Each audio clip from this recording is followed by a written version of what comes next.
Hi, welcome to the Gallatin Learning Series. My name is Tregg Farmer. I'm president of Gallatin Consulting here outside Seattle, Washington, in the great Northwest. The Learning Series is about bringing information, bringing ideas, and bringing know-how and the tools to marketing managers, product line managers, CMOs, CTOs, et cetera, anybody involved in marketing and commercializing technology solutions. What's my background? Well, I started clear back in 1991, helping the Bell South team commercialize the first brick phone, and it kind of grew from there. In 1993, I founded, and was CEO of a company called Infotech Research, based out of Portland, Oregon, where we worked with technology companies all around the world with their market insights. We worked with over 300, I think it was more than 300, maybe close to 400 technology companies overall. The companies we worked for included some of the well-known names like IBM, Cisco Systems, Lexmark, 3M, BlackBerry, and we were a preferred provider for many of those top organizations. And we worked with many of the divisions inside those teams. So we worked with a lot of very large kind of Fortune 100 tech companies. We worked with a lot of medium-sized companies. But our role was basically to helping teams develop and commercialize solutions and bringing them the insights that they need to make very critical decisions that help correctly launch the product. And in addition to that, nowadays, I actually adjunct professor at several universities here in the Northwest, where I teach market insights courses and work with graduate students across the Northwest at different locations, and passing down my knowledge, you might say, or paying it forward. So, but anyway, let's go ahead and get into this first series here. This is on the price band, and it's actually one of the most used and I think one of the best tools for product teams in developing solutions and commercializing solutions, and basically developing and understand the best price to launch a product at. So this is a very, very important tool, and I hope you enjoy. Thank you very much. Let's go ahead and start today's discussion about price band. Okay. So let's talk about why price band is important. So the theory is borrowed from a finance strategy actually used to set the price for stock IPOs. And as anything with marketing science, market insights, we're great at borrowing tools from other disciplines, whether it's psychology, sociology, and just including finance. So this has been around for a while. So the price band represents basically an upper and lower limit where customers find a solution's price palatable. And let's talk about palatable. So palatable represents someone's first impression of a price that's next to a new product, something that they haven't seen before. Okay. Now they're bringing all their past experiences with them, all their product purchases that they've had, all their use cycles that they've gone through, but they bring this with them, and their first reaction to price is the most important reaction. Now this is for consumers of technology, whether it's personal use or even business to business use, very high-end systems. So again, upper and lower limit of what's palatable. And this works at pricing a lot of different types of solutions, including monthly software subscription prices, whether monthly or yearly, product line extensions, new product lines, new product categories.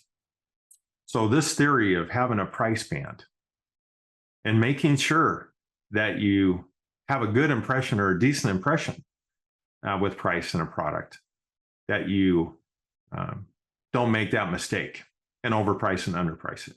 That's why this is important. So it's part of a comprehensive pricing approach. You might say that a lot of pricing teams and market insights consultants like myself kind of like staying within, because price is this very fluid, a reaction to price anyway is very fluid. It changes. It can change in a day. And it always has to be monitored. But it's so critical to demand that if you ask anybody, what's the most important part of a product that you're buying? If you're going down and say you're buying a car or buying a new cell phone or something like this, well, they might start talking about screen size, or they might start talking about, oh, I want this in a car. I need these. I want sunroof and everything else. So that's where they'll start. But what happens is where the rubber hits the road is when they start looking at the actual price, and whether or not they look at different models, start looking at competitors, understand that maybe the price for these type of products are well outside of their consideration set. But that's the important perception and attitude that gets created from price. Yes. So with market niche, for example, you might have different price bands, or different segments may find different prices or price points palatable. Okay. The brand image is important, very important with pricing, because is it a premium? Is it a discount brand? And how does that come into play when trying to understand, optimal price point and price band? The marketing mix that you're using, whether you're skimming price kind of strategy, penetration strategies, so all the different strategies you can have over the life cycle of a product or solution. Policies. There's a lot of different issues when it comes to pricing policies you have to take into account. How often do you change price? Sometimes you can't change price. If you have a big dealer network, it's very hard to change price, MSRP. Strategic options, whether you're doing cross-selling or upselling. Okay, what are the price points you want for that? And then finally, tactics, when you get down to price tactics, when it comes to discounts, promotions, competitive price changes, like, airline price changes. So all those things are components of price and helping understand price. But we have to understand where it all starts.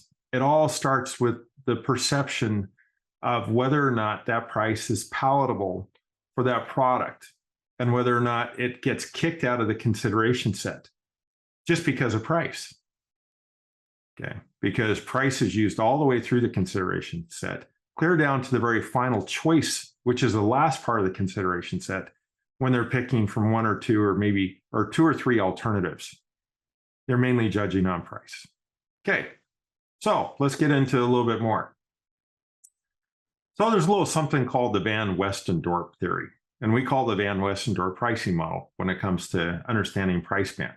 Okay, so this model helps not only understand the optimal price range, which I call price band, but also helps understand the optimal price point, and then gives teams kind of an area to work in.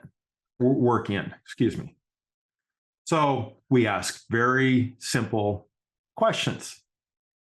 Okay, but we make sure we do it in context. And what do I mean in context? Meaning that the first question we ask is, at what price is this product or solution so cheap that the product quality starts to become in question? Well, they can't really answer that unless they have it in context. So they have to look at the product, they have to feel the product, they maybe have to use the product. You have to understand what this product is. Okay, and if it's a whole new product category, then that takes a lot of education. Okay, so let's say question one, what's too expensive? The second point of information we need is what is inexpensive? Not too expensive, but just inexpensive. In other words, where does it start becoming a bargain?